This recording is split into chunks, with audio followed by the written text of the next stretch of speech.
سلام ستړي مشئ ستاسو پام راړوم د نن ورځې تازه لنډو مهمو خبرونو ته. پیل امرالله صالح کوو. امرالله صالح وایي سوله اړتیا ده خو عمران او تپل شوې سوله نه ده زیاته کړې. غوره ګڼم چې د طالب او پاکستان مرمۍ په سینه وخورم خو په هیڅ قیمت د ولس پر سر معاملې ته چمتو نه یم. محمد محقق. د ولسمشر ستر سلاکار محمد محقق وایي امریکا غواړي له افغانستانه ووځي ځکه پر افغان حکومت بیړه کوي. هغه وایي د سولې برخه کې عجله نه بلکې پوره دقت پکار دی. محقق وایي سیاسون دي د طالبانو په وعدو نه غولیږي. ارګ. ولسمشر غني له مارشال دوستم سره لیدلي. د دوستم لور راهیله دوستم وایي په دغه کتنه کې چې پرون ماښام پارک کې ترسره شوه د هېواد پر روان امنیتي او سیاسي وضعیت او پر سولې خبرې وشوې. ولسمشر غني د دویم ځل لپاره د ولسمشر په توګه د اشرف غني د لوړې نن یو کال پوره شو. تیر کال په همدې ورځ ولسمشر غني د لوړې مراسم ترسره کړي وو.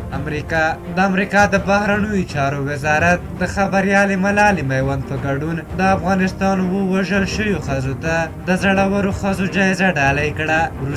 روسیه غواړي د افغان سولې په اړه د مارچ په 18 یوه ناسته جوړه کړي چې د طالبانو په شمول یې حکمتیار سیاف عبدالله او حکومتي چارواکو ته د ګډون بلنه ورکړې.